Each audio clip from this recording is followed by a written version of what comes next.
어머니, 저희가 설명드릴게요. 설명? 30년 전 내가 태어났을 때부터 지금까지 설명할 게 얼마나 많은데 73년을 살면서 나를 위해 뭘 해본 적이 있나? 너희는 나를 짐이라고 했지? 이 집은 더 이상 내 것이 아니다. 내 재산은 모두 마을 복지재단에 기부하기로 했다. 이야기의 시작 전 무료 버튼인 구독하기 좋아요 눌러주세요. 안녕하세요, 여러분. 오늘도 따뜻한 이야기로 찾아뵙게 되어 기쁩니다. 오늘은 73세 정순 할머니의 이야기를 들려드리려고 해요. 평생을 오직 가족만을 위해 살아온 한 어머니가 가장 믿었던 아들과 며느리로부터 받은 충격적인 배신, 그리고 그 절망 속에서 찾아낸 새로운 희망의 이야기입니다. 혹시 우리 주변에도 아니면 우리 자신도 정순 할머니와 같은 마음을 품고 살아가고 있지는 않을까요? 지금부터 시작되는 이야기가 여러분의 마음에 작은 위로와 용기가 되길 바라며 함께 들어보시죠. 경상북도 깊숙한 곳, 작은 마을에 자리 잡은 낡은 기와집에서 하루가 시작됩니다. 73세 정순 할머니는 오늘도 어김없이 새벽 5시에 눈을 뜹니다. 몸이 저절로 깨는 것이죠. 젊었을 때부터 쌓인 습관이라는 게 참 신기한 것 같아요. 정수는 방문을 조용히 열고 마당으로 나섭니다. 서늘한 새벽 공기가 볼을 스치며 지나가네요. 장독대 앞에 서서 된장독 뚜껑을 열어봅니다. 구수한 냄새가 코끝을 간지럽히죠. 나무 주걱으로 된장을 살짝 뒤적이며 오늘도 잘 익어가고 있는지 확인해 봅니다. 아이고, 또 하루가 시작이구나. 정순의 하루는 늘 이렇게 장독대 앞에서 시작됩니다. 남편 영수가 떠난 지도 벌써 10년이 넘었어요. 처음엔 혼자 사는 게 막막했는데 이제는 익숙해졌습니다. 아니, 익숙해져야 했다고 말하는 게 맞겠네요. 부엌에 들어가 쌀을 씻어 밥을 짓습니다. 혼자 먹을 밥인데도 습관처럼 세 공기 분량을 짓게 되죠. 아들 성우와 며느리 지연이 올 것 같은 착각에서 말입니다. 그러고는 혼자 쓴웃음을 지으며 물을 다시 맞춥니다. 내가 참 바보 같다. 벌써 몇 달째 오지도 않는데. 성우는 48살 서울에 있는 회사에서 과장으로 일하고 있습니다. 며느리 지연도 46으로 똑같이 직장을 다니고 있어요. 둘 다 바쁜 현대인이죠. 예전엔 매주 토요일마다 내려와서 일요일에 올라가곤 했는데 언제부턴가 한 달에 한 번도 보기 어려워졌습니다. 바쁘다고 하더라. 요즘 직장 생활이 얼마나 힘든지 내가 어찌 모르겠냐. 정수는 스스로를 달래며 마당 한쪽에 있는 텃밭으로 향합니다. 상추, 깻잎, 고추, 가지가 싱그럽게 자라고 있어요. 손수 기른 채소들을 보며 마음이 한결 편해집니다. 이것만큼은 누가 뭐라 해도 자신의 몫이니까요. 정수는 무릎을 굽혀 상추 사이사이에 자란 풀들을 뽑아냅니다. 허리가 아파도 참고 견뎌야죠. 이 나이에 병원비 쓸 돈이 아까워서 말이에요. 손끝에 흙이 묻어도 상관없어요. 오히려 이 흙 냄새가 정순에게는 위안이 됩니다. 이것들이 내 새끼들이지. 채소들을 어루만지며 혼잣말을 합니다. 사람은 떠나도 이 작은 생명들만큼은 정순을 외롭지 않게 해주거든요. 매일 아침 물을 주고 벌레가 없는지 살피고 자라는 모습을 지켜보는 게 정순의 소소한 낙이에요. 오전 시간을 텃밭에서 보낸 후 점심을 간단히 차려 먹습니다. 된장찌개에 나물 몇 가지, 김치 정도면 충분해요. 혼자 먹는 밥상이지만 정성스럽게 차립니다. 그래야 남편 영수도 저 세상에서 안심할 것 같거든요. 밥을 먹으면서 정수는 벽에 걸린 가족 사진을 바라봅니다. 성우가 대학을 졸업했을 때 찍은 사진이에요. 그때는 모든 게 희망찬 것 같았는데 이제는 그 사진마저 색이 바래버렸네요. 그때는 참 행복했는데 오후에는 마을 회관에 나가 어르신들과 수다를 떱니다. 하지만 요즘은 그 어르신들도 하나둘 떠나가고 계세요. 어떤 분은 자식들이 데려가셨고 어떤 분은 몸이 불편해져서 요양원에 들어가셨죠.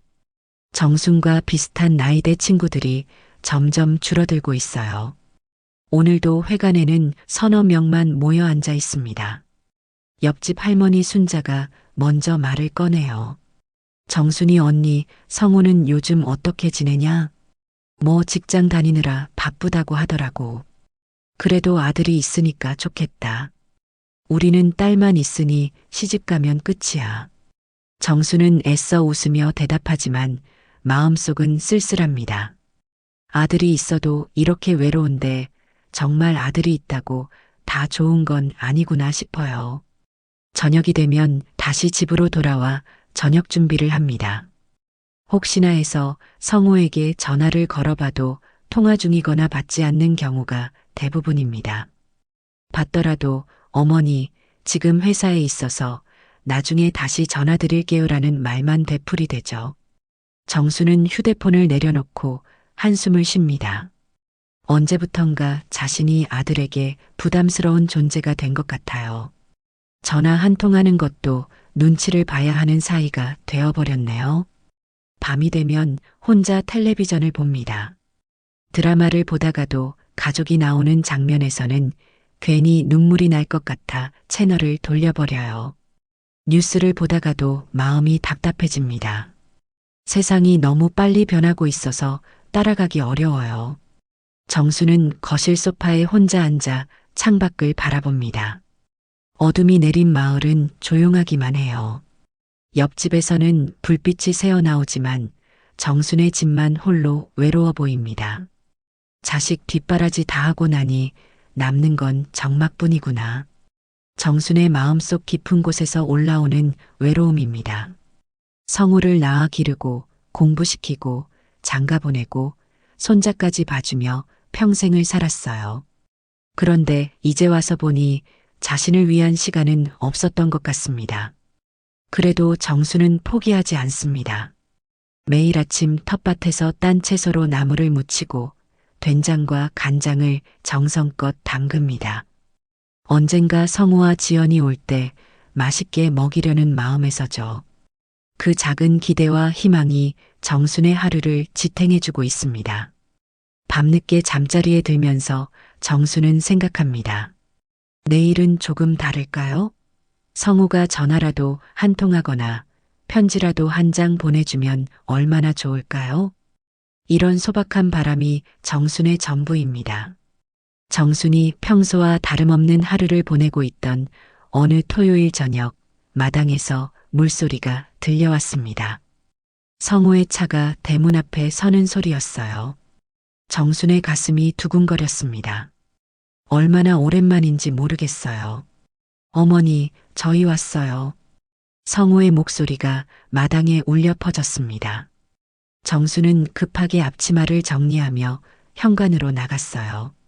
성우와 지연이 손에 과일 봉지를 들고 서 있었습니다. 둘 다 깔끔하게 차려입었지만 어딘지 피곤해 보였어요. 아이고 성우야, 지연아, 언제 온 거냐? 미리 연락이라도 했으면 밥이라도 준비했을 텐데. 정순의 얼굴에는 기쁨이 가득했습니다. 며칠 전부터 혼자 중얼거리던 외로움이 눈 녹듯 사라져 버렸어요. 지연이 정순의 손을 잡으며 말했습니다.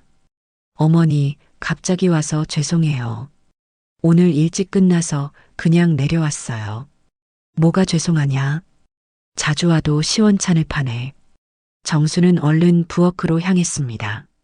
냉장고를 뒤져가며 뭔가 대접할 것을 찾아보죠. 텃밭에서 따온 상추와 깻잎이 있었고 며칠 전에 담근 된장찌개 재료도 있었어요. 어머니, 괜찮으세요? 저희 밥 먹고 왔어요. 지연이 말렸지만 정수는 이미 부엌에서 바쁘게 움직이고 있었습니다. 자식들 앞에서 빈손으로 있을 수는 없잖아요. 상추를 씻고 된장에 고추를 넣어 쌈장을 만들었어요. 김치도 접시에 예쁘게 담아냈습니다. 성우와 지연은 거실 소파에 앉아 무언가 심각한 표정으로 대화를 나누고 있었어요. 정순이 차를 내오자 둘은 잠시 말을 멈췄습니다. 뭔가 어색한 분위기였죠. 뭔 심각한 얘기를 하고 있는 거냐? 혹시 아픈 데라도 있냐? 정순이 걱정스럽게 물어보자 성우가 머뭇거리며 입을 열었습니다. 아니에요, 어머니. 그냥 회사 일 때문에요. 그래, 요즘 일이 많이 힘드냐? 네, 좀 그래요. 대화가 자꾸 끊어졌어요. 예전 같으면 이런저런 얘기로 시간 가는 줄 몰랐는데 오늘은 왠지 어색했습니다. 정수는 애써 밝게 웃으며 분위기를 바꿔보려 했어요. 그래도 둘이 함께 와서 고맙다. 요즘 얼굴 보기가 얼마나 힘든지 아냐? 지연이 미안한 듯 고개를 숙였습니다. 어머니, 정말 죄송해요. 요즘 저희도 워낙 바빠서. 알다. 젊을 때 바쁜 게 당연하지. 정수는 이해한다고 말했지만 속으로는 서운했어요. 바쁘다는 핑계로 한 달 넘게 얼굴을 보지 못한 것이 서러웠거든요. 한참을 그렇게 어색한 분위기로 앉아 있다가 지연이 조심스럽게 입을 열었습니다. 어머니, 저희가 오늘 온 이유가 있어서요. 정순의 마음이 철렁 내려앉았어요. 뭔가 좋지 않은 소식을 가져온 것 같은 느낌이 들었거든요. 무슨 일이냐? 저희 이번에 유럽으로 여행을 좀 가려고 해요. 여행?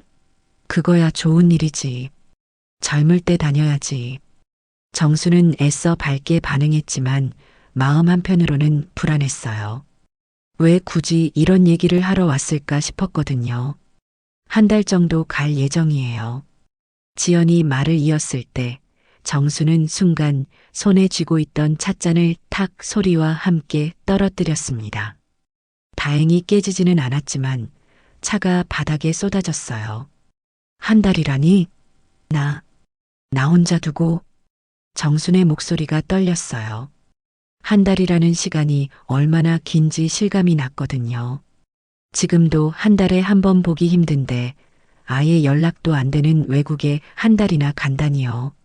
성우가 피곤한 듯 한숨을 쉬며 말했습니다. 어머니도 이제 혼자 지내실 수 있잖아요. 요즘 어르신들 다 스마트폰 쓰시고 혼자서도 취미 생활하시고. 취미 생활이 뭐냐? 내가 뭘 할 줄 안다고. 정순의 가슴속에서 뜨거운 것이 치솟아 올랐습니다. 억울함과 서러움이 한꺼번에 밀려왔어요. 평생을 자식만 바라보고 살았는데 이제 와서 혼자 살라고 하다니요. 어머니, 요즘은 혼자 사시는 어르신들이 많아요. 옆집 순자 할머니도 혼자 잘 지내시잖아요. 지연이 달래듯 말했지만 정순에게는 비수처럼 꽂혔습니다. 자신도 이제 그런 할머니들 중 하나가 된다는 말이었거든요. 그래도 한 달은 너무 길지 않냐? 무슨 일이 생기면 어쩌냐? 정순의 목소리에는 간절함이 담겨 있었어요. 제발 생각을 바꿔달라는 애원이었죠. 어머니, 저희도 신혼여행을 제대로 못 가봤어요. 결혼하고 바로 아이 키우고 직장 다니느라 정신없었잖아요. 이제 좀 여유가 생겼으니까. 성우의 말에는 그동안 참아왔던 불만이 묻어나왔어요. 마치 어머니 때문에 자신들의 인생이 억압받았다는 듯한 어투였거든요. 정수는 가슴이 터질 것 같았습니다. 자식들을 위해 자신의 모든 것을 포기했는데 이제 와서 자신이 걸림돌이었다는 말을 듣다니요. 그럼 나는 언제 여행 한번 가봤냐? 너희 아버지 살아계실 때도 돈 아끼느라 너희들 뒷바라지 하느라 어디 한번 제대로 나가본 적이 없다. 정순의 목소리가 높아졌어요. 평생 참아왔던 서러움이 터져나왔습니다. 어머니, 그건 뭐냐? 나도 젊었을 때가 있었다. 나도 어디 가고 싶고 뭔가 해보고 싶은 게 있었다. 그런데 그걸 다 참고 너희만 바라보고 살았는데 이제 와서 나 혼자 살라고? 정순의 눈에서 굵은 눈물이 떨어졌어요. 73년 인생에서 이렇게 속마음을 터뜨린 건 처음이었습니다. 성우와 지연은 당황한 표정으로 서로를 바라봤어요. 평소 순하고 말이 없던 어머니가 이렇게 감정을 드러내는 모습을 본 적이 없었거든요. 어머니, 진정하세요. 저희가 생각이 짧았네요. 지연이 달래려 했지만 정순의 마음은 이미 바닥까지 떨어진 상태였어요. 진정하라고?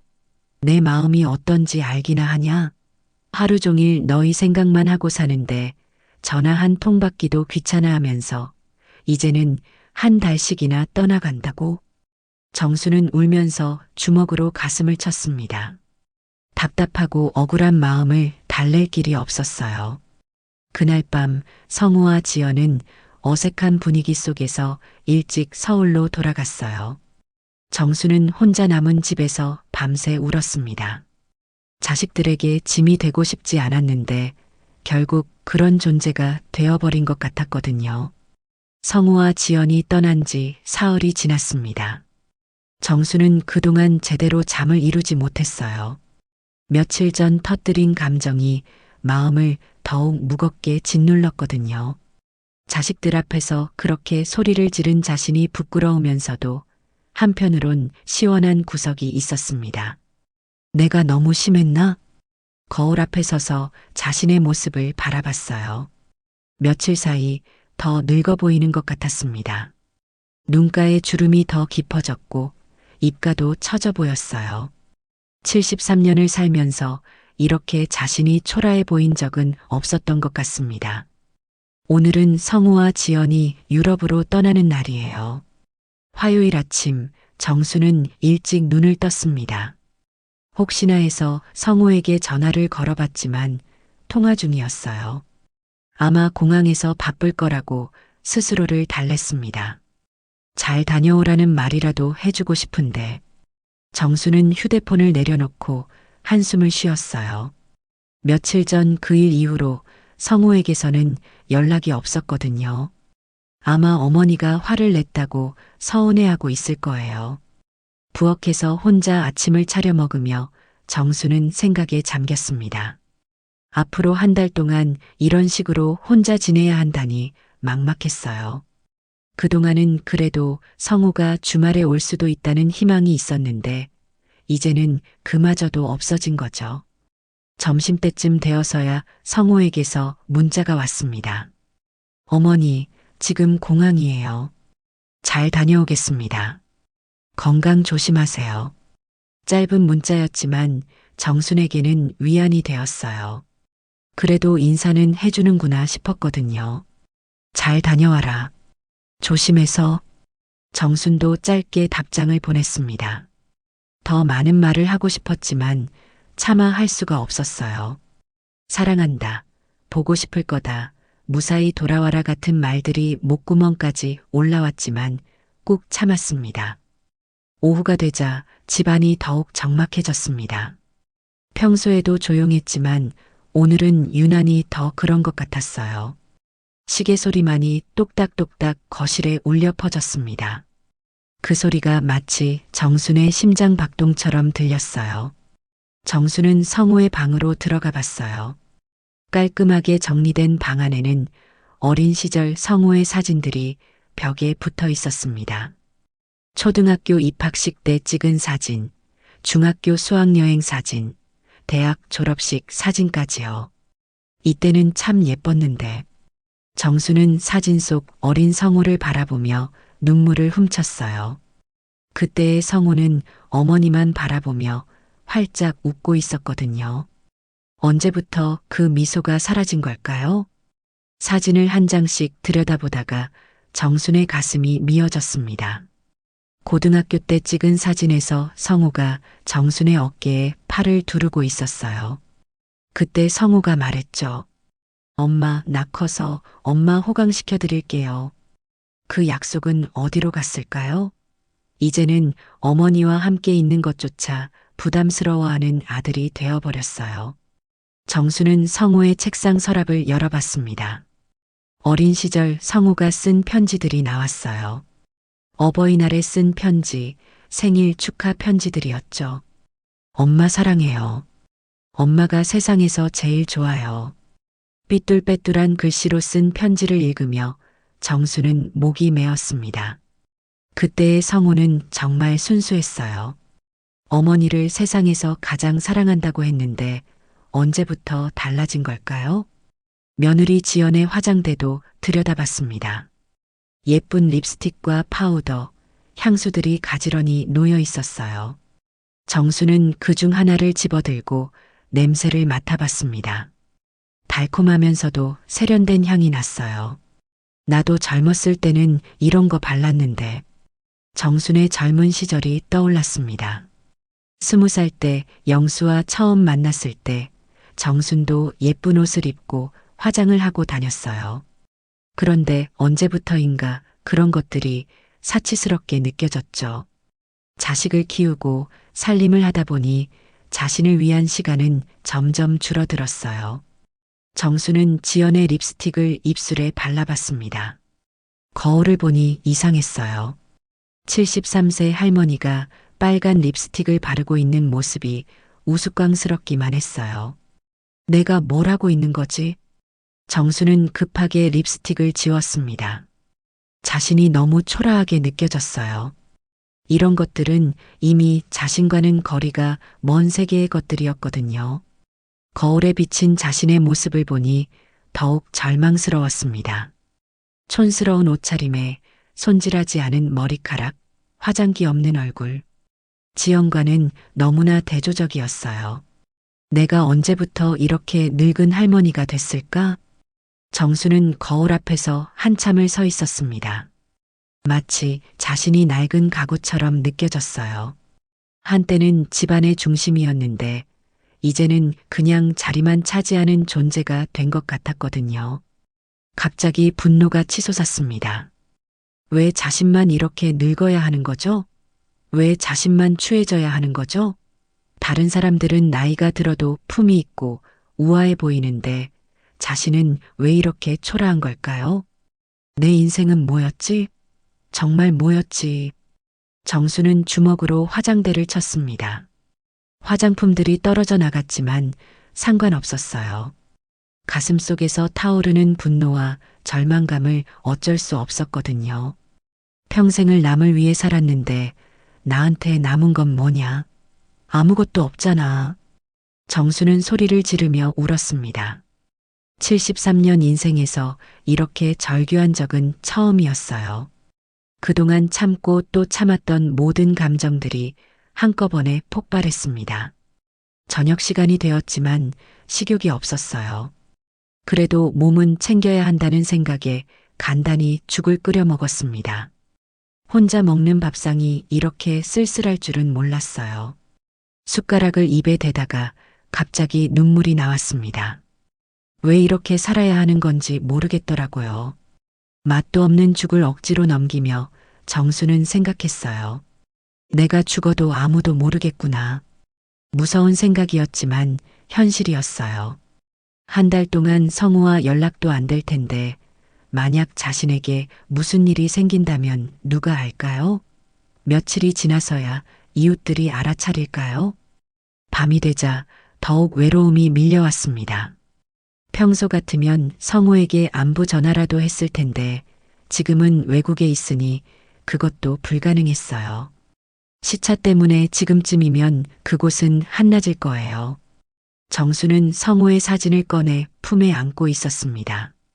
어린 성우가 웃고 있는 사진이었어요. 그 미소를 보며 정수는 또 울었습니다. 성우야, 엄마가 뭘 잘못했니? 엄마가 그렇게 짐스러우니? 사진 속 성우는 대답해주지 않았어요. 그냥 환한 미소로 웃고 있을 뿐이었죠. 정수는 텔레비전을 틀어봤지만 집중이 안 됐습니다.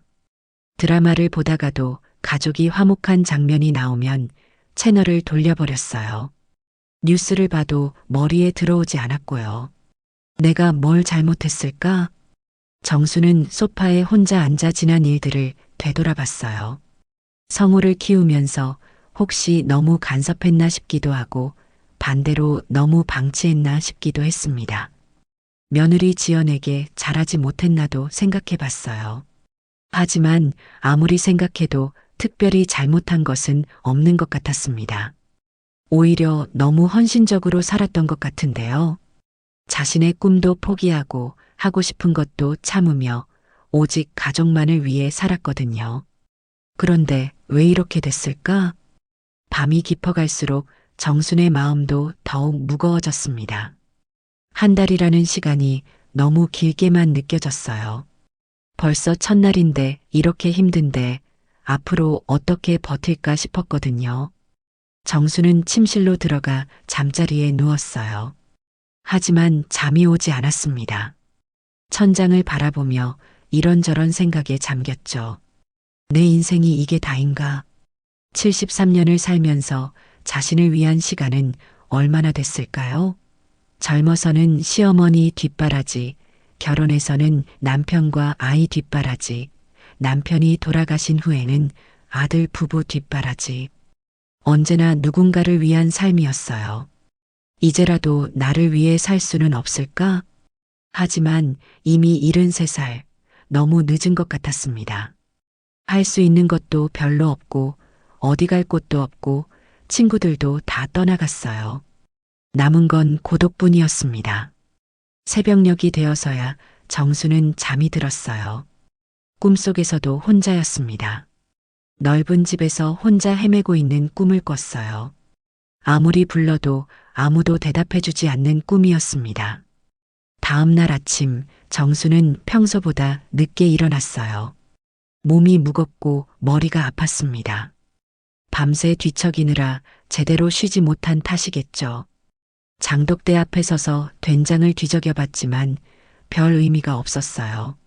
누구를 위해 이런 일을 하고 있는지 모르겠더라고요. 성우와 지연은 이미 멀리 떠나갔는데 무슨 소용이 있을까요? 앞으로 한 달을 어떻게 보내지? 정순의 하루는 이제 막 시작되었지만 벌써 끝이 보이지 않는 터널 속에 들어온 기분이었습니다. 성우와 지연이 떠난 지 일주일이 지났습니다. 정수는 그동안 하루하루를 버티듯 살아왔어요. 매일 똑같은 일상의 반복이었죠. 새벽에 일어나 장독대를 확인하고 혼자 밥을 먹고 텃밭을 돌보고 저녁이 되면 또 혼자 밥을 먹는 일상 말이에요. 오늘은 마을 회관에 나가기로 했습니다. 집에만 있으니까 답답해서 미칠 것 같았거든요. 며칠 만에 밖으로 나선 정순의 걸음이 무거웠어요. 회관에는 평소보다 사람이 많이 모여 있었습니다. 정순이 들어서자 모든 시선이 정순에게 집중됐어요. 뭔가 이상한 분위기였죠. 어머, 정순이 언니. 옆집 할머니 순자가 정순을 보더니 당황한 표정을 지었습니다. 다른 할머니들도 서로 눈짓을 주고받으며 어색해했어요. 무슨 일이야? 왜 다들 그런 표정을 하고 있어? 정순이 물어보자 순자가 머뭇거리며 말했습니다. 그게 언니한테 말해도 될지 모르겠는데. 뭔 소리야? 무슨 일인데 그래? 정순의 목소리에 초조함이 묻어났어요. 뭔가 심상치 않은 분위기였거든요. 마을 이장인 김할아버지가 정순에게 다가왔습니다. 정순이 어머니, 혹시 성우가 사업을 하고 있다는 얘기 들어보셨어요? 사업? 성우는 회사에 다니는데. 무슨 사업? 정수는 고개를 갸우뚱했어요. 성우가 사업을 한다는 얘기는 처음 들어보거든요. 아니, 그게 우리가 들은 얘기로는 성우가 요즘 투자 사업을 하면서 돈을 많이 빌렸다던데요. 김할아버지의 말에 정순의 얼굴이 굳어졌습니다. 돈을 빌렸다고? 누구한테요? 은행에서요. 그런데 그 담보가. 김할아버지가 말을 망설이자 순자가 대신 입을 열었습니다. 언니, 성우가 언니 집을 담보로 대출을 받았다던데요. 정수는 순간 다리에 힘이 빠지는 걸 느꼈어요. 의자를 잡고 겨우 앉아야 했죠. 뭐라고? 내 집을? 네, 우리도 믿기지 않아서. 혹시 언니가 알고 계신가 해서요. 정순의 머릿속이 하얘졌습니다. 몇 달 전 성우가 서류에 도장을 찍어달라고 했던 게 기억났어요. 그때는 단순한 서류인 줄 알았는데 설마 그게 집을 담보로 하는 대출 서류였을까요? 아니야, 그럴 리가 없어. 성우가 그럴 아이가 아니야. 정수는 고개를 저으며 부정했지만 마음 한편으로는 불안했어요. 성우의 행동들이 하나씩 떠올랐거든요. 최근에 자주 전화를 받지 않던 것, 어딘지 피곤해 보이던 모습, 그리고 갑작스러운 유럽 여행까지요. 언니 확인해 보시는 게 좋을 것 같아요. 요즘 자식들이 부모 몰래 그런 일을 하는 경우가 많다더라고요. 순자의 말에 정순의 가슴이 두근거렸습니다. 설마 성우가 자신을 속였을까요? 그럴 리가 없다고 생각하고 싶었지만 의심의 씨앗이 마음속에 뿌리를 내리기 시작했어요. 누구한테 들은 얘기야? 이웃마을 부동산 중개소에서 일하는 영희 딸이 그러던데요. 요즘 그런 일들이 많다고, 특히 성우 정도 나이 되는 사람들이 투자 사업에 손을 대다가 망하는 경우가 흔하다더라고요. 정수는 더 이상 들을 수가 없었어요. 급하게 자리에서 일어나 집으로 돌아갔습니다. 집까지 가는 길이 이렇게 길게 느껴진 적은 없었어요.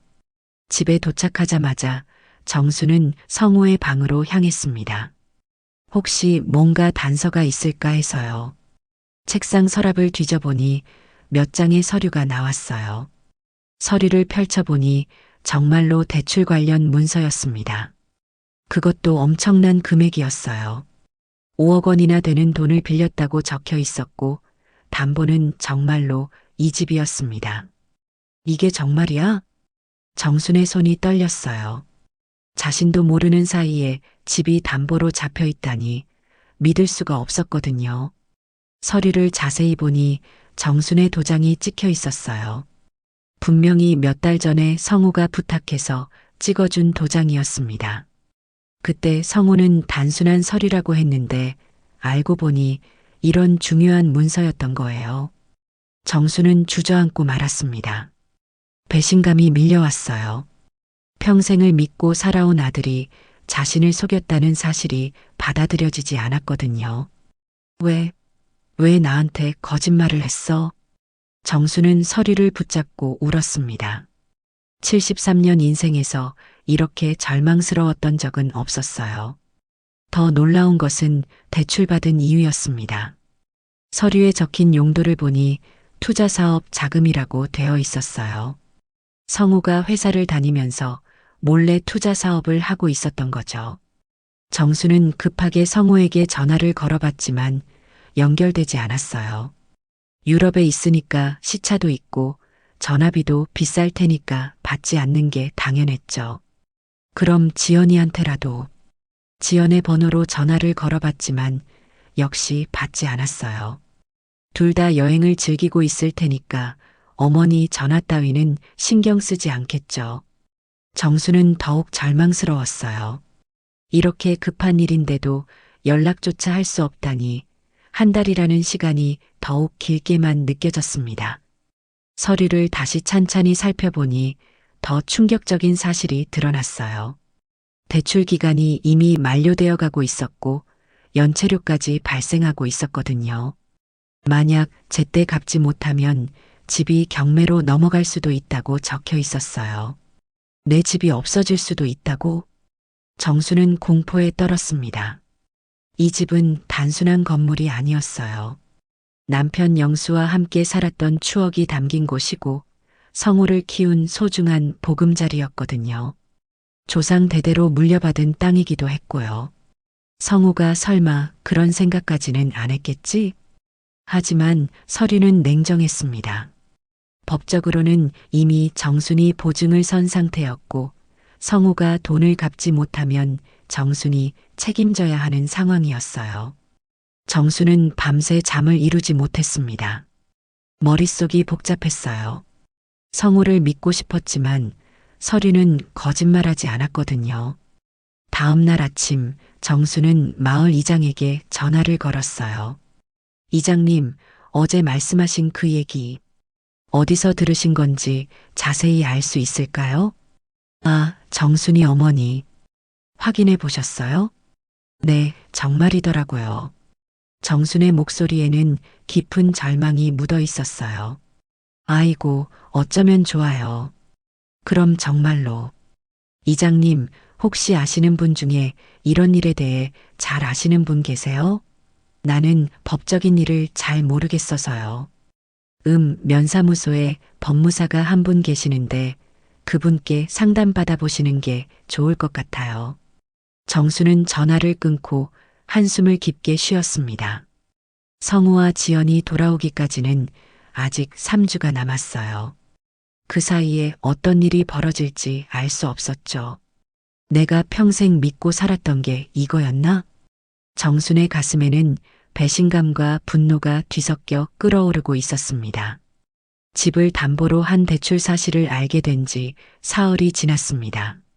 정수는 그 사이 면사무소를 찾아가 법무사와 상담을 받았어요. 상황이 생각보다 심각하다는 걸 알게 됐죠. 대출 연체가 계속되면 정말로 집이 경매에 넘어갈 수도 있다는 얘기였거든요. 어떻게 이런 일이. 정수는 하루 종일 한숨만 쉬었어요. 성우에게 계속 전화를 걸어봤지만 받지 않았고 문자 메시지에도 답이 없었습니다. 시차 때문인지 아니면 일부러 피하는 건지 알 수가 없었어요.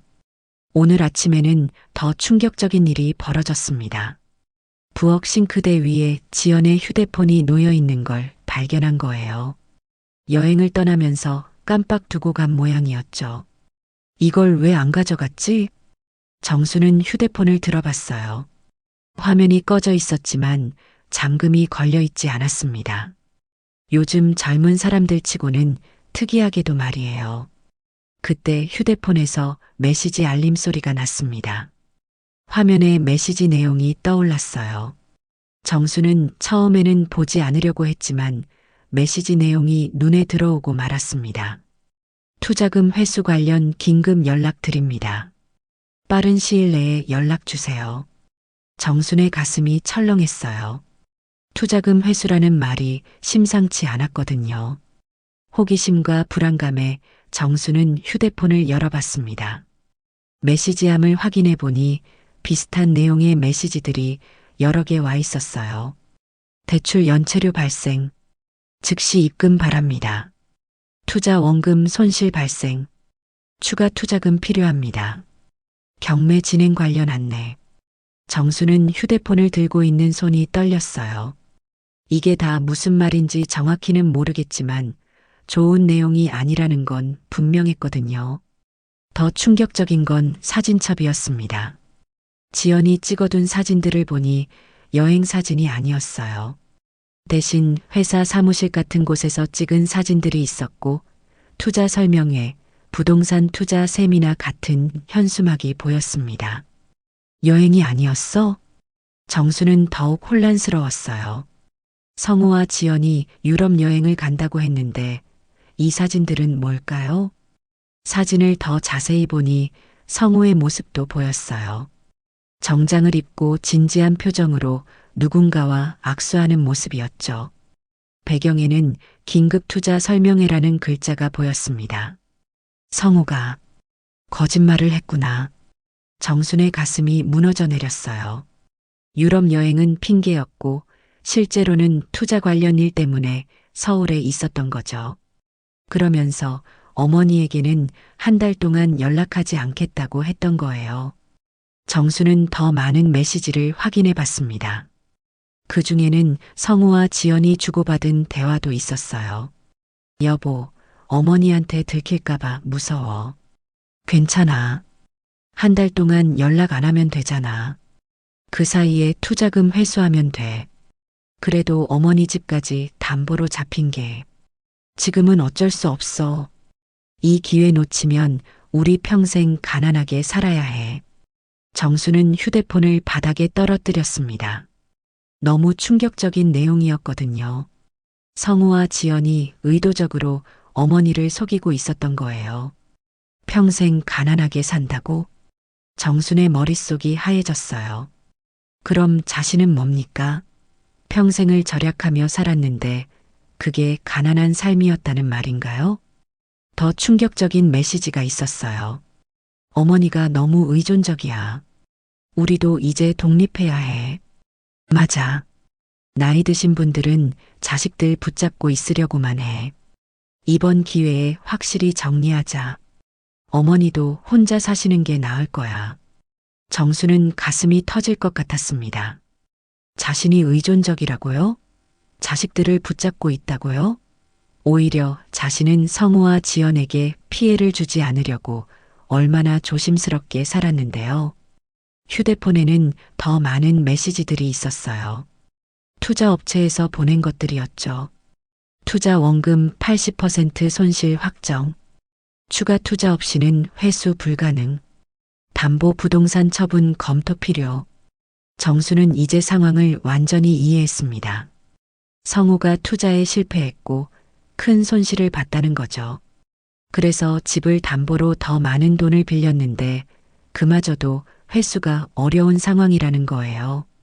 내 집이 정말 없어지는 거구나. 정수는 바닥에 주저앉았어요. 73년 인생에서 이런 절망을 느껴본 적은 없었거든요. 더욱 화가 났던 건 성우와 지연의 대화였어요.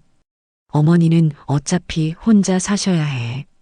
우리가 계속 뒷바라지할 수는 없잖아. 요양원도 좋은 데가 많아. 거기서 또래들과 지내시는 게 더 좋을 거야.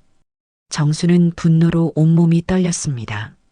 자신을 요양원에 보낼 생각까지 하고 있었다니요. 내가 짐이었구나.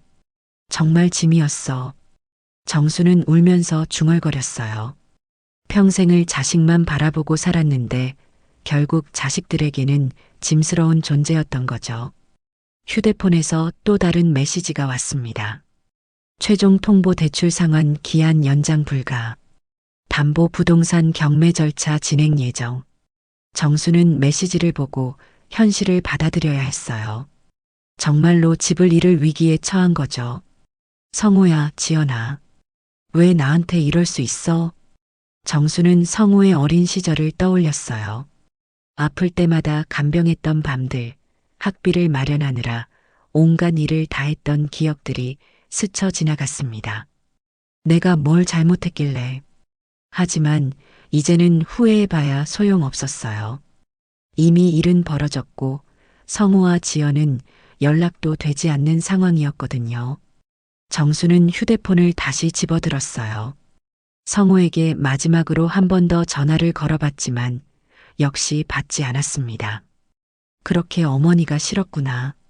정순의 눈에서 뜨거운 눈물이 흘러내렸어요. 73년 인생에서 가장 암울한 순간이었습니다. 그날 밤 정수는 잠들지 못했어요. 집안을 돌아다니며 하나하나 살펴봤습니다. 남편과 함께 살았던 추억들, 성우를 키우며 만들어진 기억들이 구석구석에 스며 있었거든요. 이 모든 걸 잃게 되는구나. 정수는 벽에 걸린 가족 사진을 바라봤어요.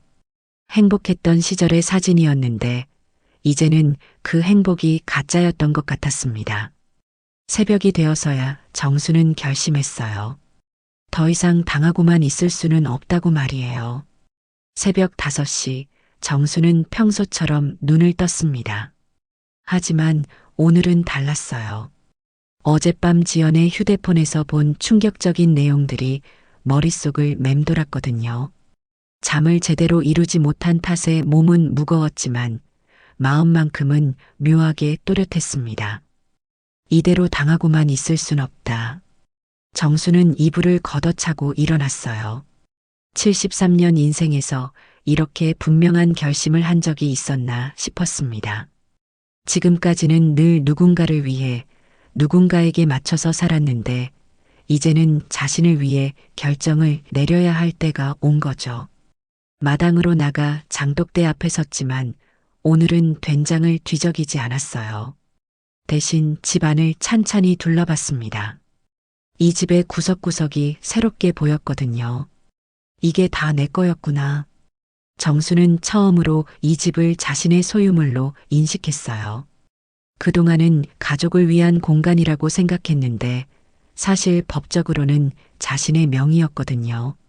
남편 영수가 돌아가시면서 정순에게 물려준 집이었으니까요. 부엌 찬장을 열어봤습니다. 오래전부터 모아둔 통장들이 있었어요. 하나는 남편의 퇴직금 일부가 들어있는 통장이고 다른 하나는 정순이 조금씩 모아둔 적금이었죠. 성호도 모르는 돈이었습니다. 이것도 내 거고 저것도 내 거네. 정수는 통장을 들여다봤어요. 금액이 그리 크지는 않았지만 자신이 평생 모은 소중한 돈이었습니다. 성우 교육비에 결혼 비용에 손자 용돈에 다 써버릴 뻔했지만 다행히 조금은 남겨둔 거죠. 안방 장롱 깊숙한 곳을 뒤졌어요. 거기에는 집 문서들이 보관되어 있었습니다. 토지 대장, 건물 등기부등본 같은 것들이요. 정수는 그 문서들을 하나씩 꺼내봤어요. 아, 이 땅도 내 명이구나. 집 뒤편에 있는 작은 텃밭 땅도 정순 명이었어요. 그동안 성우가 관리해주고 있다고 생각했는데 사실은 처음부터 정순 소유였던 거죠. 문서들을 정리하면서 정수는 깨달았습니다. 자신이 생각보다 많은 것을 가지고 있다는 걸요. 집도 땅도 약간의 돈도 모두 자신의 것이었어요. 내가 왜 이렇게 초라하게 생각했을까? 정수는 거울 앞에 섰어요. 며칠 전까지만 해도 늙고 쓸모없는 할머니라고 생각했는데 오늘은 달라 보였습니다. 주름진 얼굴이지만 아직 정정하고 손은 거칠지만 아직 힘이 있었어요. 73살이면 요즘 시대에 그렇게 늙은 것도 아니잖아. 정수는 옷장을 열어봤어요. 그 안에는 오래된 옷들만 가득했습니다. 대부분 검정색이나 회색, 갈색 같은 어두운 색깔의 옷들이었어요. 언제부터인가 밝은색 옷은 입지 않게 됐더라고요. 왜 이런 옷들만 입고 살았지? 옷장 맨 안쪽에서 예전에 입던 파란색 블라우스를 발견했어요. 남편이 사준 옷이었는데 너무 예쁘다고 아껴두다가 입을 기회를 놓친 거죠. 정수는 그 블라우스를 꺼내 입어봤어요. 20년도 넘은 옷이었지만 아직 상태가 좋았습니다. 거울을 보니 확실히 달라 보였어요. 얼굴이 환해 보이고 나이도 어려 보였습니다. 내가 이렇게 괜찮았구나. 정수는 화장대 서랍을 열어봤어요. 거기에는 오래전에 사둔 립스틱과 파우더가 있었습니다. 지연의 화장품처럼 고급스럽지는 않았지만 그래도 정순 나름대로는 소중한 것들이었어요. 조심스럽게 파우더를 발라봤어요. 그리고 립스틱도 살짝 발랐죠. 거울을 보니 완전히 다른 사람 같았습니다. 여전히 73세 할머니지만 품이 있는 할머니가 된 것 같았어요. 나도 아직 여자구나. 정수는 미소를 지었어요. 오랜만에 짓는 진짜 미소였습니다. 그때 마을 회관에서 들었던 얘기가 떠올랐어요. 요즘 혼자 사는 어르신들이 많다고 했었죠. 그분들도 모두 정순처럼 자식들에게 버림받은 걸까요? 아니면 스스로 독립적으로 사는 걸까요? 독립. 그래, 독립이구나. 정순에게는 생소한 단어였어요.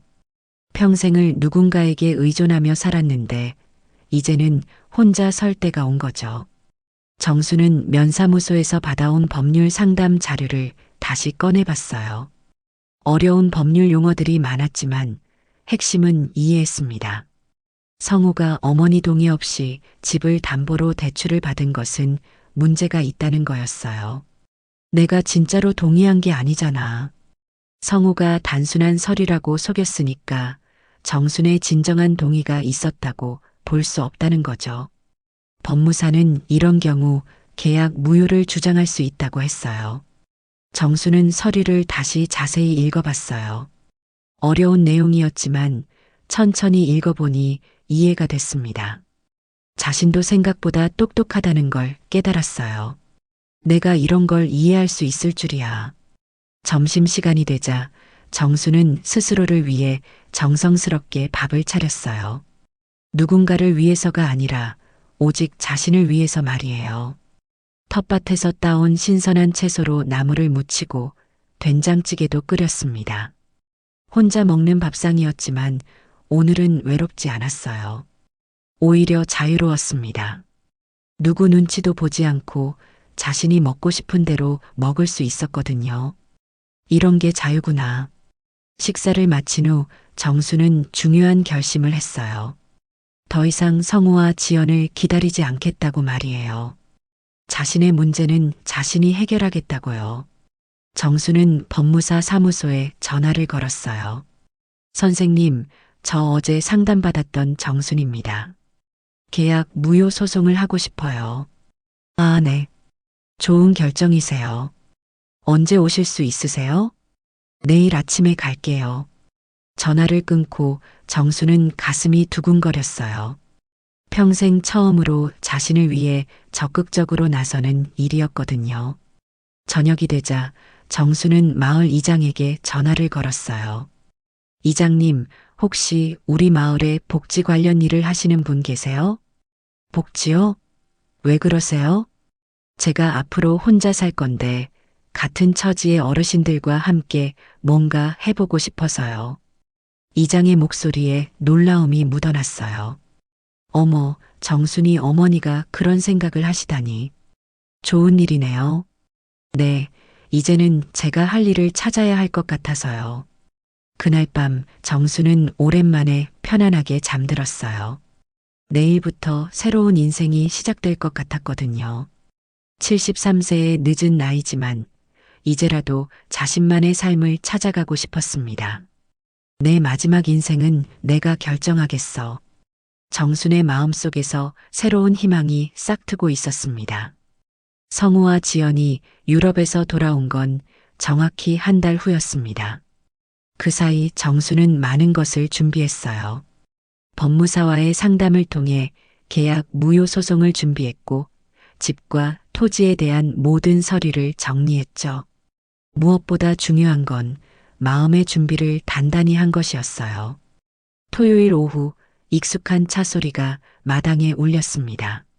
정수는 창문으로 내다봤어요. 성우와 지연이 큰 캐리어 2개를 끌고 내리고 있었습니다. 둘 다 여행에서 돌아온 사람치고는 표정이 어두워 보였어요. 정수는 평소처럼 급하게 나가지 않았습니다. 대신 거울을 보며 옷매를 정리했어요. 며칠 전에 새로 산 연보라색 카디건을 입고 있었죠. 화장도 연하게 했고 머리도 미용실에서 단정하게 다듬어 왔어요. 어머니, 저희 왔어요. 성우의 목소리가 들려왔지만 정수는 천천히 현관으로 나갔어요. 왔구나. 정순의 목소리는 평소와 달랐습니다. 따뜻하지도 차갑지도 않은 담담한 톤이었어요. 어머니, 많이 보고 싶었어요.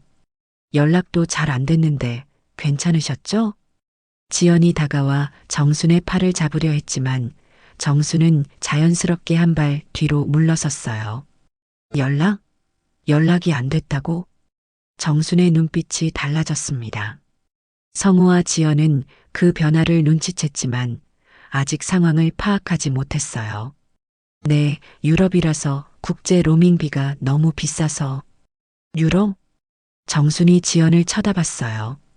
지연의 얼굴이 순간 굳어졌죠. 지연아, 내 휴대폰 찾고 있었지? 정순이 부엌에서 지연의 휴대폰을 가져왔어요. 지연의 얼굴이 새하얘졌습니다. 어머니, 그걸 왜? 깜빡하고 두고 갔더라고.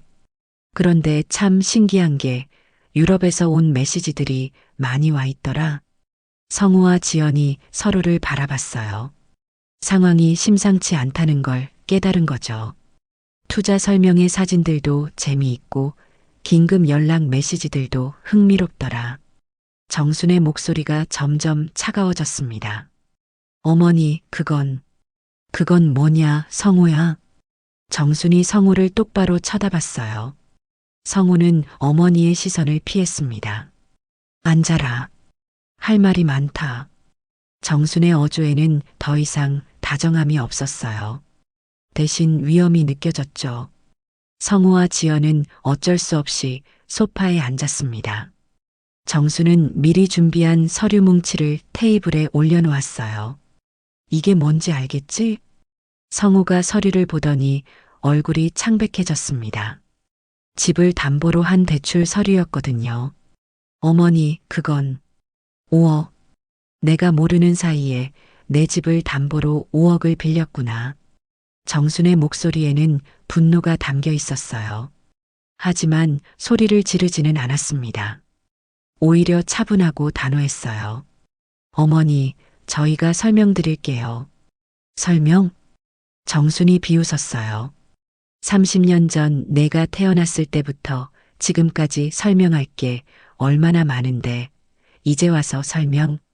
성우가 입을 열려고 했지만 정순이 손을 들어 막았어요. 내 말 다 듣고 나서 해라. 정순은 또 다른 서류를 꺼냈어요. 법무사 선생님과 상담받았다. 내가 진정으로 동의하지 않은 계약이라서 무효로 할 수 있다고 하더라. 성우와 지연의 얼굴이 더욱 굳어졌어요. 그리고 이것, 정순이 마지막 서류를 꺼냈습니다. 내 재산 목록이야. 집, 땅, 예금 모두 내 명의로 정리했다. 어머니, 그게 무슨... 조용히 들어라. 정순이 처음으로 목소리를 높였어요. 성우와 지연이 움찔했습니다. 73년을 살면서 나를 위해 뭘 해본 적이 있나? 시어머니 뒷바라지, 남편 뒷바라지, 너희 뒷바라지만 했다. 내 꿈이 뭔지, 내가 뭘 좋아하는지, 어디 가고 싶은지 한 번이라도 생각해 본 적 있냐? 정순의 눈에서 눈물이 흘렀지만 목소리는 흔들리지 않았어요. 어머니, 아직 끝나지 않았다. 정순이 일어섰어요. 너희는 나를 짐이라고 했지? 의존적이라고 했지? 요양원에 보내는 게 좋겠다고 했지?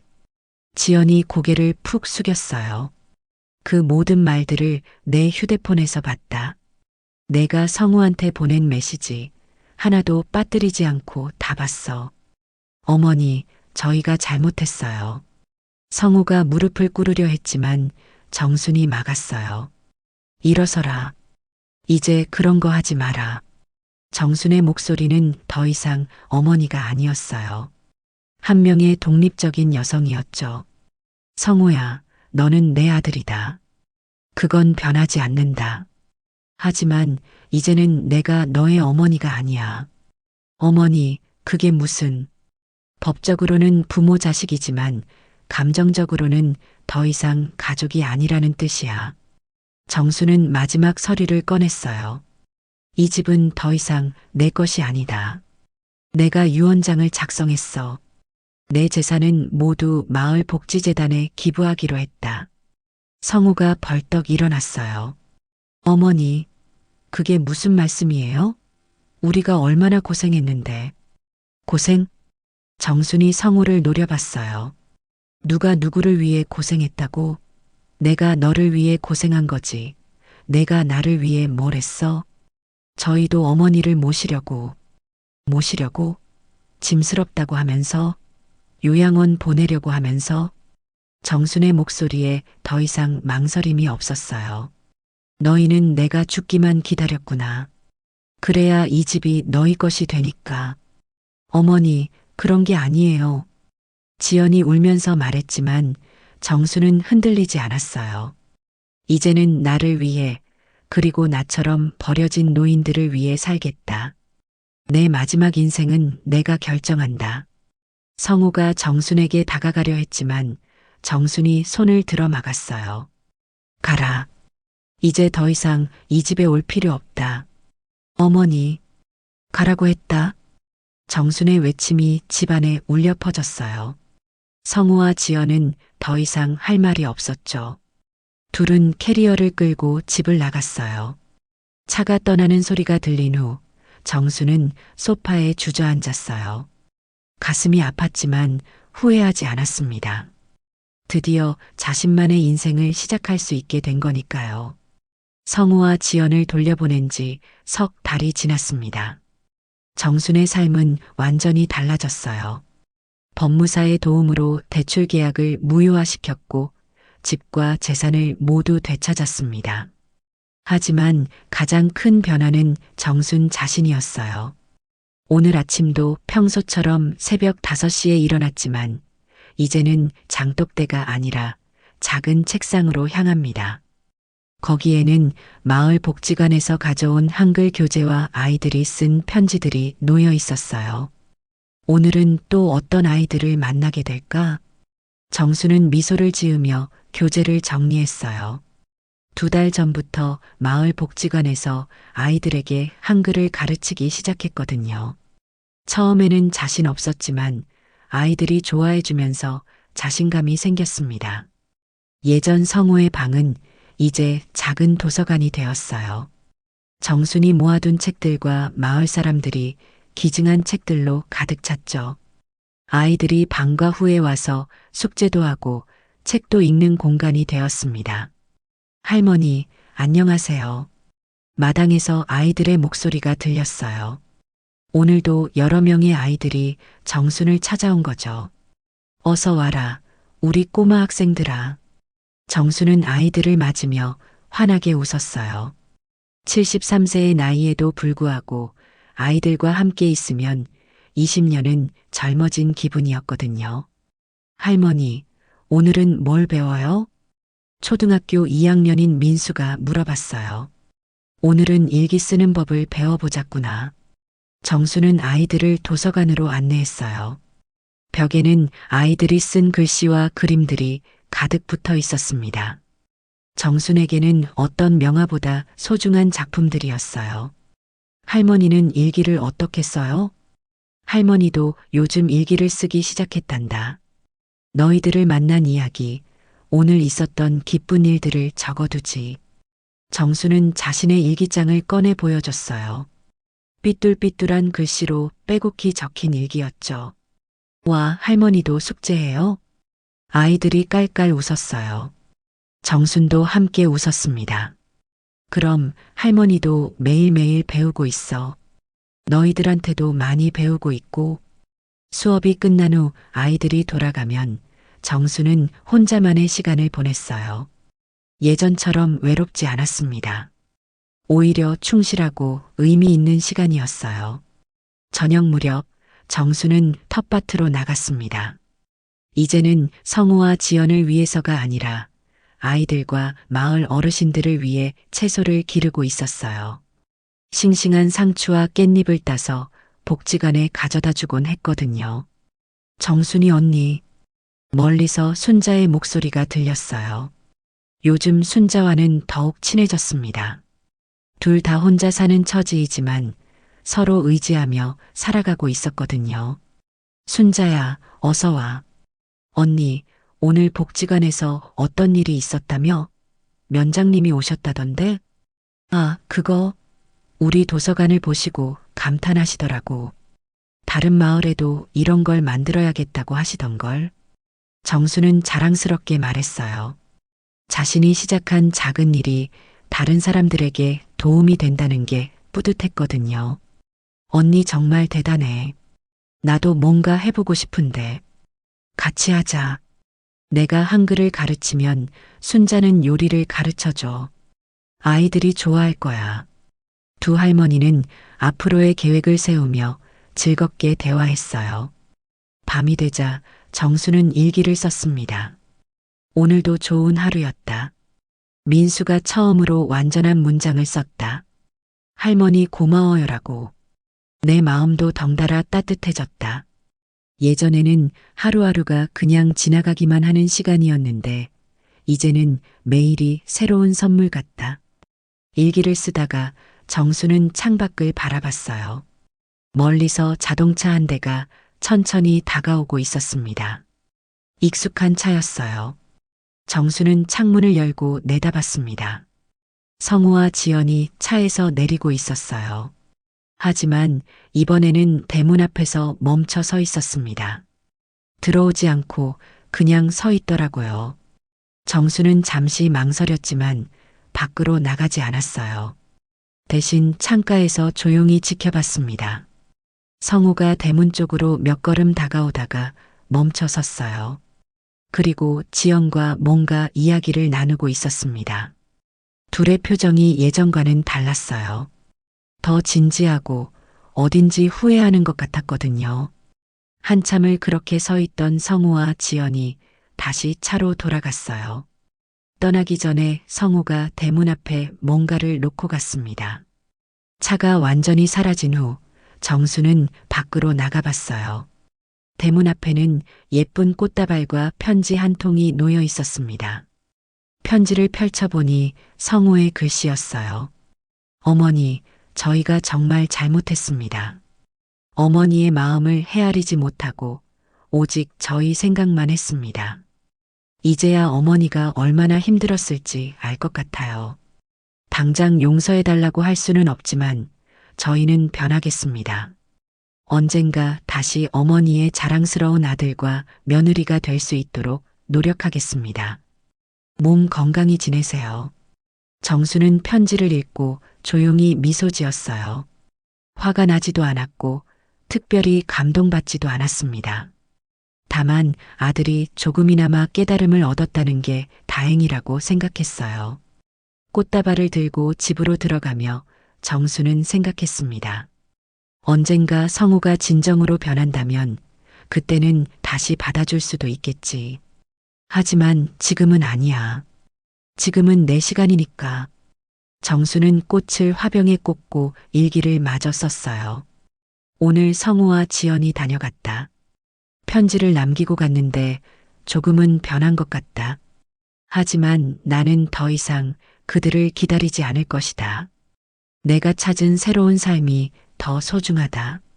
아이들을 가르치고 마을을 위해 일하고 나 자신을 위해 사는 이 삶이 훨씬 의미 있다.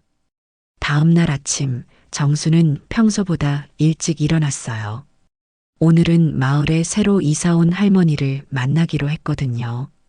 혼자 사는 어르신이라고 들었는데 함께 복지관 일을 해보자고 제안하려 했어요. 거울을 보며 옷을 정리하는 정순의 얼굴에는 평화로운 미소가 떠올라 있었어요. 73세의 나이에 찾은 새로운 인생이었지만 그 어느 때보다 충실하고 행복했습니다. 내가 잃은 건 외로운 노후가 아니라 새로운 길이었구나. 이제야 내 삶을 찾았다. 마당으로 나선 정순의 발걸음이 가벼웠어요. 오늘도 새로운 하루가 시작되고 누군가를 도울 수 있다는 기대감이 가슴을 설레게 했거든요.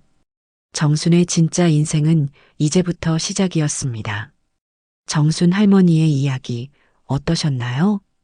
73세의 나이에도 새로운 인생을 시작할 수 있다는 것, 그리고 진정한 행복은 다른 사람을 위해 사는 것이 아니라 자신만의 의미를 찾아가는 것이라는 메시지가 여러분의 가슴에도 깊이 전해졌기를 바랍니다. 오늘 이야기가 마음에 드셨다면 좋아요 버튼으로 저에게 힘을 주세요. 그리고 구독 버튼을 눌러주시면 앞으로도 이런 감동적인 이야기들을 더 많이 만나보실 수 있어요. 여러분도 혹시 비슷한 경험이나 감상이 있으시다면 댓글로 나눠주세요. 서로의 이야기가 또 다른 누군가에게는 큰 위로가 될 수 있으니까요. 그럼 다음 이야기에서도 여러분과 함께 따뜻한 시간을 보낼 수 있기를 기대하며 오늘도 행복한 하루 되세요. 감사합니다.